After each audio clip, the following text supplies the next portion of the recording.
Israel பாலஸ்தீன பிரச்சினை என்பது 1948ஆம் ஆண்டு இஸ்ரேல் என்கிற புதிய தேசம் பாலஸ்தீன் மண்ணில் உதயமான போது தோன்றியதல்ல.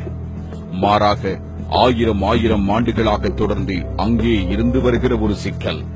தனித்துவமிக்க இரண்டு மதங்களின் முரண்பாட்டு பின்னணியில் திறமைமிக்க அரசியல்வாதிகளால் முன்னெடுத்துச் செல்லப்படுகின்ற மக்களின் உணர்வும் உரிமையும் சார்ந்த பிரச்சினையே பாலஸ்தீன் பிரச்சினை. பாலஸ்தீன் அராபியர்கள் தொடர்ந்து சரித்திரத்தால் ஏமாற்றப்பட்டவர்கள்.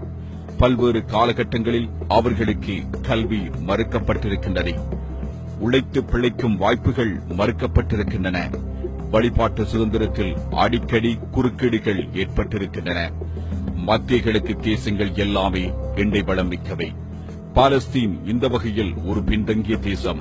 ஆயிரம் ஆண்டுகளாக அங்கே எண்ணெய்க்கு பதிலாக இரத்தம்தான் பெருக்கெடுத்துக் கொண்டிருக்கின்றது.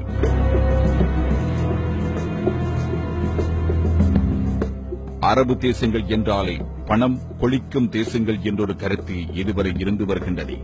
ஆனால் பாலஸ்தீனம் எவ்வாறு இருக்கின்றது என்பதும் அங்கு என்ன நடக்கிறது, எதனால் நடக்கிறது என்பதை எவரும் முழுமையாக புரிந்து கொண்டவர்கள் இல்லை. இற்றை வரை பாலஸ்தீனமும் இஸ்ரேலும் தொடக்க காலத்திலிருந்தே பக்கத்தில் இருக்கும் நாடுகள் என்று பலரும் எண்ணிக்கொண்டிருக்கின்றனர். யூதர்கள் மற்றும் இஸ்லாமியர்கள் சரித்திரத்தை திரும்பி பார்த்தால் இதற்கு தீர்வு கிடைக்கும். குறிப்பாக பாலஸ்தீனம் எனும் பெரும் நிலப்பரப்பில் தனிப்பெரும் அடையாளமாக திகழும் ஜெருசலம் நகரை மையமாக வைத்து உருவான பிரச்சினையின் ஆதார புள்ளி மதத்தில் தான் இருக்கின்றது. யூதர்கள், கிறிஸ்தவர்கள், இஸ்லாமியர்கள் மூன்று மதத்தவர்களுக்குமே ஜெருசலம் என்பது புண்ணிய நகரம். மூன்று தரப்பினருக்கும் அந்நகரின் மீது உரிமை கொண்டாட நியாயமான காரணங்கள் உண்டு. இம்மூன்று மதத்தவரும் ஒற்றுமையுடன் அங்கே வாழ்ந்திருக்க முடியும். அதற்கான சாத்தியங்கள் உமர் என்ற கலீஃபாவின் காலத்திலேயே உருவானது. இதற்கான சாத்தியங்களை இஸ்லாமிய மன்னர்கள் மிக வெளிப்படையாகவே தெரிவித்து வந்திருக்கிறார்கள். ஆனால் ஏனோ மாற்று மதத்தவர்களோடு யூதர்களுக்கு இணக்கமான உறவு கொள்ள முடியவில்லை. ஆரம்ப காலங்களில் இருந்த உரசல்கள் பின்னால் பரிமாணம் பெற்று விரிசல்களாயின. இதற்கு மதம்தான் ஒரே காரணம். சரித்திரம் முழுவதும் உலகெங்கும் உயிரை கையில் பிடித்துக் கொண்டு ஊரூராக தப்பி ஓடிக்கொண்டிருந்தவர்கள் யூதர்கள். இதிகாச காலத்திலும் ஓடிக்கொண்டிருந்தார்கள். புராதன காலத்திலும் தலைதெறிக்க ஓடிக்கொண்டிருந்தார்கள். சரித்திர காலம் வந்தபோதும் வாழ வழியில்லாமல் தான் ஓடிக்கொண்டிருந்தார்கள். நவீன உலகம் உருவான பிறகும் அவர்களது ஓட்டம் ஓயவில்லை.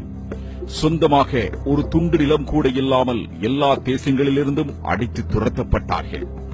ஜெர்மனியில் ஹிட்லரால் யூத குலத்திற்கு நிகழ்ந்த கொடுமைகள் விவரிப்புகளுக்கு அப்பாற்பட்டது. இரத்த கரை படிந்த அந்த சரித்திரம் இன்னும் கூட உலராமல் அதே ஈரத்துடன் தான் இருக்கின்றது.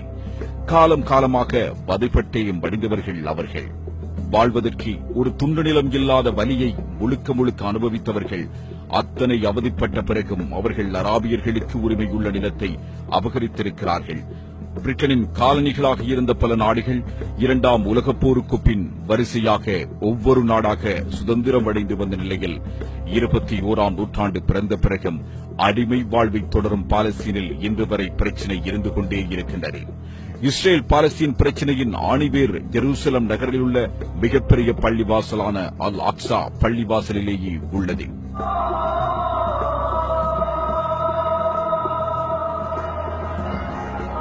ஒட்டுமொத்த பாலஸ்தீனத்தில் இதனைவிட பெரிய பள்ளிவாசல் வேறு எதுவும் கிடையாது.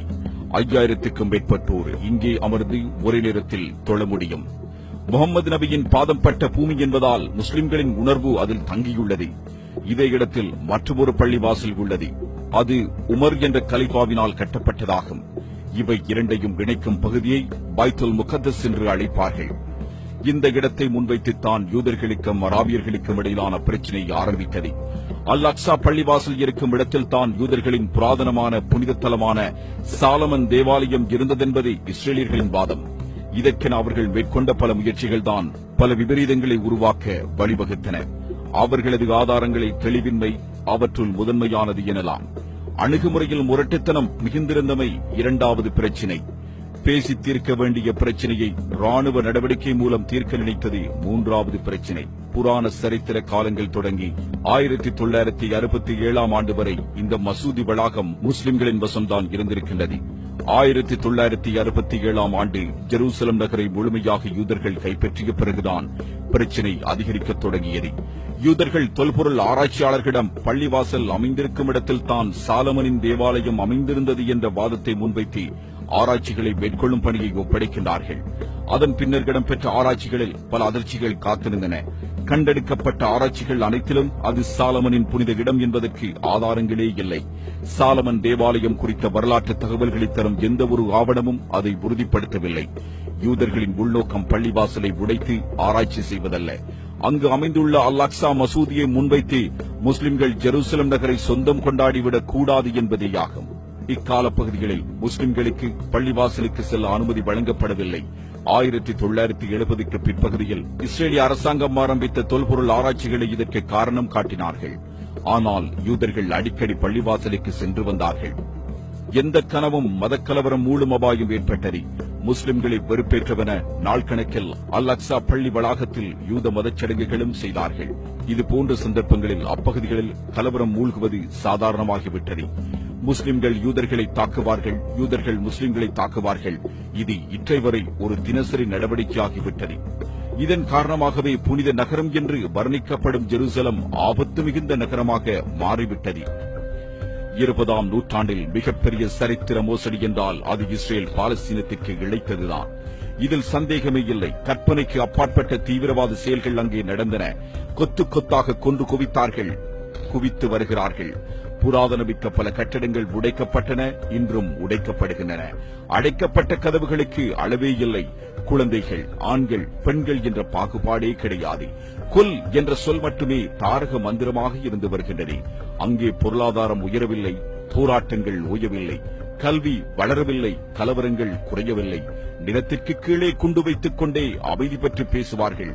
அரபு மண்ணின் சவலை குழந்தையான பாலஸ்தீன் என்பது இறுதி வரை கனவு குழந்தையாக மாறிவிடுமோ என்கிற அச்சம் இன்றும் உலக நாடுகள் மத்தியில் இருந்து வருகின்றது.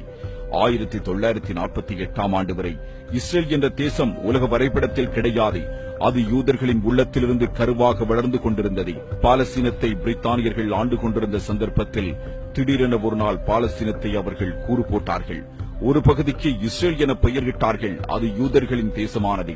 இன்னும் ஒரு கூறு பாலஸ்தீன அராபியர்களின் இடமாகவே தொடர்ந்து இருக்கும் என்று சொன்னார்கள். ஆனால் நடந்தது வேறு. ஒரு துண்டு நிலம் இல்லாமல் போனதன் வலியை உணர்ந்த யூதர்கள் எவ்வாறு பாலஸ்தீன அராபியர்களை அவதிக்குள்ளாக்குகின்றார்கள்? பழி வாங்குவதா இருந்தால் விரட்டியவர்களை அல்லவா பழி வாங்க வேண்டும்?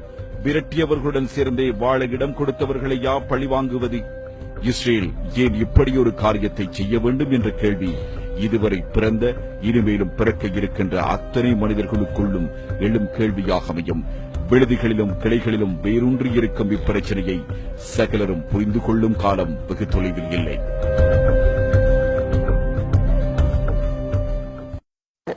இஸ்ரேலின் தடைகளால் இந்த பகுதி எந்த அளவிற்கு பாதிக்கப்பட்டிருக்கிறது என்பதை இப்பொழுது பார்க்கலாம்.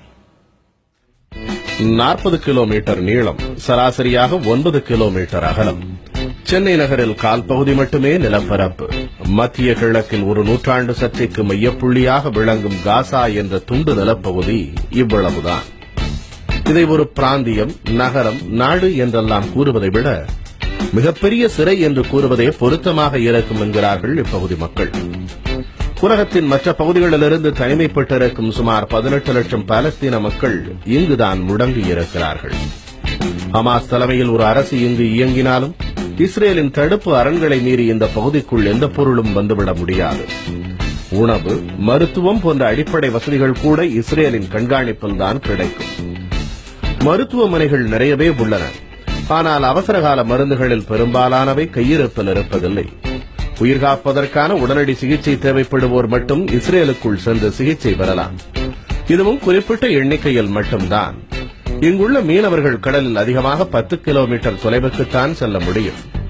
மீறிச் சென்றால் துப்பாக்கிச் சூடு நடத்தப்படும். துறைமுகம் கட்டுவதற்கு இங்குள்ள மக்களுக்கு அனுமதி இல்லை. வெளிநாட்டு கப்பல்களில் உதவிகள் வந்தாலும் இஸ்ரேல் வழியாகத்தான் வந்தாக வேண்டும். வான்வெளி முழுவதும் இஸ்ரேலின் கட்டுப்பாட்டில் இருப்பதால் விமான நிலையங்கள் ஏதுமில்லை. குழந்தைகளுக்கு கல்வி புகட்டுவதற்கு போதுமான கல்வி நிறுவனங்கள் கிடையாது. வெளிநாடுகளில் சென்று படிப்பதற்கும் அனுமதி இல்லை. இதனால் குழந்தை பருவத்திலேயே பலரும் வேலைக்கு செல்லும் அவல நிலை இங்கு நீடிக்கிறது. காசாவை முடக்கும் இன்னொரு அம்சம் மின்சாரம். காசா முழுவதும் ஒரு நாளைக்கு 360 மெகாவாட் மின்சாரம் தேவைப்படுகிறது. இங்குள்ள ஒரே ஒரு மின் உற்பத்தி நிலையத்தில் 80 மெகாவாட் மின்சாரம் மட்டுமே தயாரிக்க முடியும். இதுவும் டீசல் மூலமே இயக்கப்படுகிறது. இந்த டீசலும் இஸ்ரேலிடமிருந்துதான் பெற வேண்டும். எப்போது வேண்டுமானாலும் டீசல் விநியோகத்தை இஸ்ரேல் நிறுத்திவிட முடியும். இதனால் காசா முழுவதும் குறைந்தபட்சம் 12 மணி நேரம் மின்வெட்டு அமலில் இருக்கும். இன்னொரு அடிப்படை வசதியான குடிநீரும் காசா மக்களுக்கு போதுமான அளவு கிடைப்பதில்லை. இந்த பகுதி மக்கள் பயன்படுத்தும் 90 முதல் 95% குடிநீர் சுகாதாரமற்றது என ஐக்கிய நாடுகள் சபையே அறிவித்திருக்கிறது. இந்த கொடுமைகளிலிருந்து தப்பிப்பதற்கு காசா பகுதி மக்களுக்கு இருக்கும் ஒரே வழி எகிப்தை ஒட்டியுள்ள ரஃபா எல்லையை கடந்து செல்வதுதான். இதற்கும் எகிப்து அரசு கடுமையான கட்டுப்பாடுகளை விதித்திருக்கிறது. இதனால் எல்லையோரத்தில் சுரங்கங்களை தோண்டி பொருள்கள் கொண்டுவரப்படுகின்றன. உணவுப் பொருள்கள் முதல் மருந்து பொருள்கள் வரை எகிப்திலிருந்து காசாவுக்கு வரும் இந்த சுரங்கங்களே காசாவில் உள்ள அப்பாவி மக்களுக்கு உயிர்நாடியாக உள்ளன. ஆனால் அவ்வப்போது நடத்தப்படும் தாக்குதல்கள் இந்த சுரங்கங்களையும் அடைத்து காசா பகுதியை நிரந்தர சிறையாகவே மாற்றிவிடுகின்றன. புதிய தலைமுறைக்காக எம் மணிகண்டன்.